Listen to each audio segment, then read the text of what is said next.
आपको बताऊँगा आज कि कैसे फ्लैट लेना आपकी सबसे बड़ी गलती है और कैसे फ्लैट आपको डुबा देगा।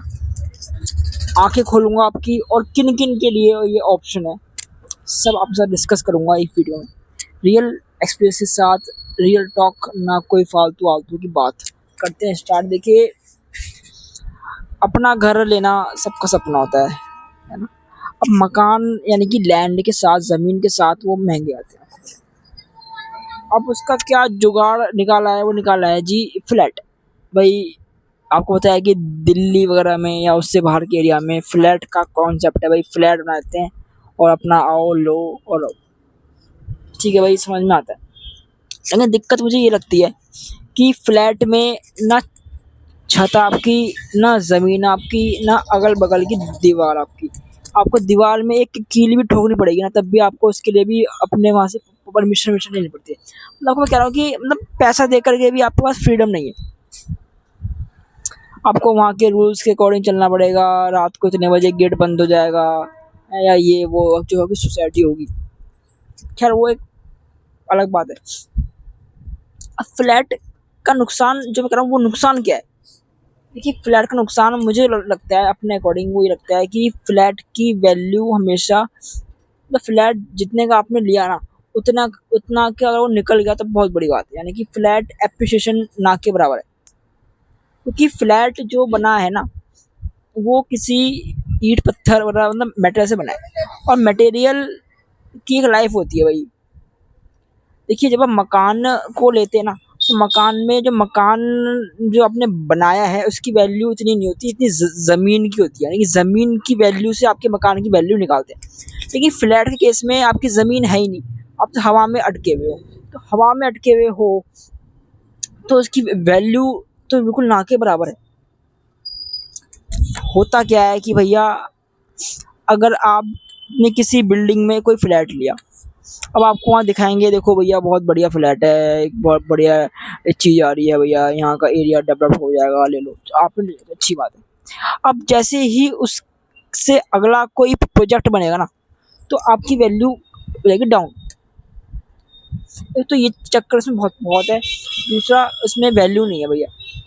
वो flat is not your investment. बहुत एक्सेप्शन आपको बोलता हूँ कि भैया आपने जहाँ ले लिया वहाँ पे एक्सप्रेस वे आ गया, हाईवे खुल गया, या बहुत ही कोई एरिया एयरपोर्ट आ गया, है ना, तो वहाँ के केसेस अलग है भैया। वो एक्सेप्शन में आता है कि भाई आपने जहाँ फ्लैट लिया वहाँ क्या ही वहाँ पे कोई चीज़ आ गई, या बहुत ही हाई एंड सोसाइटी चल रही है, डीएलएफ टाइप की सोसाइटी चल रही है, जहाँ पे अल्ट्रा रिच लोग आपके अगल बगल रह रहे हैं। तो वो कुछ एक्सेप्शन केसेस हैं जहाँ पे मैं मानता हूँ कि फ्लैट भाई बढ़िया है।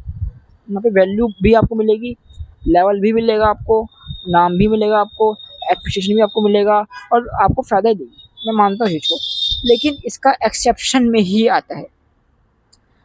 ज़्यादातर केसेस में अगर आप एक मिडिल क्लास फैमिली के हो या लोअर मिडिल क्लास फैमिली के हो, वो जो आप फ्लैट लोगे ना, तो वो आप कोई बहुत हाई एंड फ्लैट लोगे नहीं कि भाई बिल्कुल एक्सप्रेस वे के बगल में, या फिर ले भाई बहुत हाई एंड सोसाइटी में अगल बगल में यानी क्या क्या हो रखा है। तो ऐसे तो होगा नहीं। तो आप जो फ्लैट लोगे ना, वो फ्लैट आम होगा, यानी कि नॉर्मल फ्लैट होगा, ऐसे होते हैं।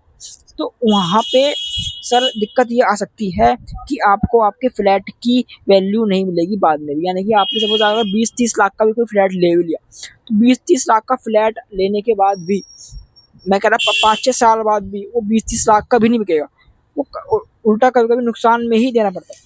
क्योंकि जो आपकी बिल्डिंग है उसकी एक लाइफ होती है, और वो life day by day down हो रही है ना। क्योंकि आपको पता है कि ज़्यादातर जो है कुछ कुछ जगह जो है बिल्डिंग का मटेरियल भी अच्छा वाला नहीं होता।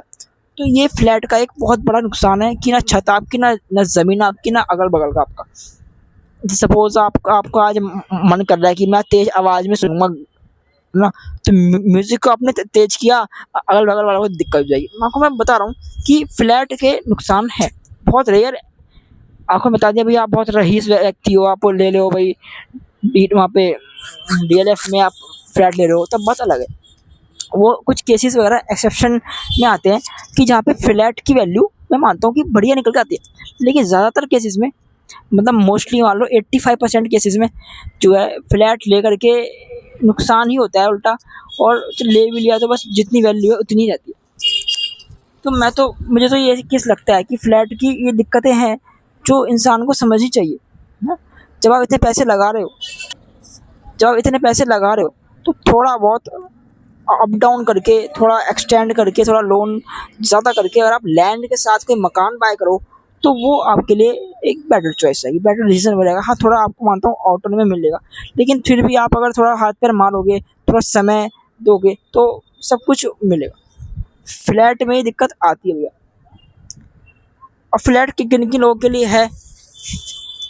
फ्लैट उनके लिए है जैसे कि आप वही बहुत हाई क्लास एक लिविंग ऑफ स्टैंडर्ड में चाहते हो रहने के लिए चाहते हो कि यहाँ पे मेरा स्विमिंग पूल भी हो, वहाँ पे हमारा एक सोसाइटी भी हो, ये भी हो, वो भी हो। तो वहाँ वो कुछ केसेस अलग हैं। यहाँ पे बहुत ऐसे हो कि आपको सुबह जाते हो, शाम को आप आ जाते हो, मतलब जॉब करते हो अच्छी वाली।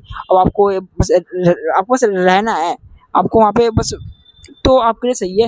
लेकिन आपको अगर एक ऐसा चाहिए कि भाई आपको जहाँ पे रहना भी हो, इन्वेस्टमेंट भी हो, कि भाई आपकी वैल्यू भी उसकी बढ़ती रहे। जैसे हम भाई मकान लेते हैं, मकान में क्या क्या होता है, आज आपने जितने का लिया ना, तो कल को भाई मतलब वैल्यू धीरे धीरे हर साल या फिर हर 5-5 साल में वो बढ़ती है। तो मतलब ऐसे करके अगर आप भी एक्सपेक्ट कर रहे हो कि भाई ये सिस्टम आपका फ्लैट में निकल के आए, फ्लैट भी में आज 10 साल बाद वो इतने का जाए, उतने का जाए, तो भाई आप थोड़ा एक गलत फहमी में जी रहे हो, मेरे को ऐसा लगता है। कुछ केस अलग हैं, रेयर चांस है, हाँ भाई आपने जहाँ लिया कुछ वहाँ खो लिया, एयरपोर्ट आ गया, ये आ गया, वो आ गया, तो वो अलग बात है। लेकिन वैसे 90% के केस में आपको वो मज़ा नहीं आएगा। और समय के साथ साथ आपका फ्लैट की वैल्यू मुझे लगता है डाउन ही होती है, क्योंकि वहाँ पे कुछ है ही नहीं जिसकी वो आपको वैल्यू देगा। तो मुझे ऐसा लगता है कि मुझे फ्लैट सही लगता नहीं है, नॉट रिकमेंडेड। वो मजबूरी का नाम है, आपके पास पैसे ही नहीं है भाई कि आपको मकान लेने के पैसे ही नहीं है, अब लास्ट ऑप्शन है भाई, तो वो तो लास्ट ऑप्शन के तौर पे है, लेकिन फर्स्ट ऑप्शन के तौर पे नहीं है। आज भी मकान की वैल्यू ज़्यादा है, लैंड की वैल्यू ज़्यादा है ना, वहाँ बेटर मेरे को लगता है। अगर मैं होता, मेरी चॉइस है, मेरी अपना पर्सनल रीज़न है कि भाई मैं होता तो मैं फ्लैट ना लेकर के मैं मकान समेत मतलब लेता, या फिर लैंड या खाली प्लॉट लेता, वहाँ मकान बनाता। और बता रहा हूँ कि फ्लैट मेरे को तो भी पसंद आता नहीं है, कि मेरा एक्सपीरियंस भी उसमें ख़राब रहा है। मेरे कुछ नोन में मेरे मतलब उन पर फ्लैट था, तो उन्होंने फ्लैट लिया, तो 7-8 साल बाद भी जब उन्होंने फ्लैट को अपने बेचा तो ज़्यादा नहीं मिला, मतलब जितने का लिया ना समझ लो उतने का ही वो निकल गया। तो मतलब बस ये था चक्कर। तो फ्लैट का मैं बता दिया, फ्लैट के चक्कर में क्या रहता है। बाकी हाँ कुछ एक्सेप्शन केस अलग हैं, कुछ आपको कोई बढ़िया कोई मिल गया, कोई सब मतलब बहुत बढ़िया कोई जिसने बिल्डिंग बना रखी है, पूरा प्रोजेक्ट बना रखा है, उसकी बात अलग है। लेकिन ज़्यादातर केसेस में मैंने देखा नुकसान ही होता है इसमें, मुझे तो इसमें फ़ायदा दिखता नहीं। कोई फ़ायदा है तो मुझे आप बताओ भाई। पहले बोल दूँ, ये वीडियो मैं फ्लैट के एंटी नहीं बना रहा हूँ, बस आपको मैं सही या गलत में बता रहा हूँ, ये मेरी अपनी चॉइस है जो आपको मैं बता रहा हूँ। बाकी क्या सही है क्या गलत है वो तो भाई आप ही बताओ मुझे कमेंट बॉक्स में कि फ्लैट कहाँ सही है कहाँ गलत है। तो मेरे को ऐसा लगता है कि ये इन्वेस्टमेंट का टूल नहीं है, और ये बस आपके रहने का स्थान है। ठीक है भाई, बस आप रह रहे हो जहाँ आपको एक रूल्स में आपको रहना पड़ेगा। आपने ज़्यादा शोर शराबा किया या आपको थोड़े अलग उसके व्यक्ति हो तो शायद ये आपको सूटेबल ना लगे। बाकी तो जैसा भी है भाई सब सही है, सारा खेल इसका है। आपका बजट अगर हाई है तो भाई आप क्यों फ्लैट लोगे, तो ये चक्कर होता है। बाकी मैं मिलता हूँ आपसे नेक्स्ट वीडियो में, तब तक के लिए जय हिंद, वंदे मातरम।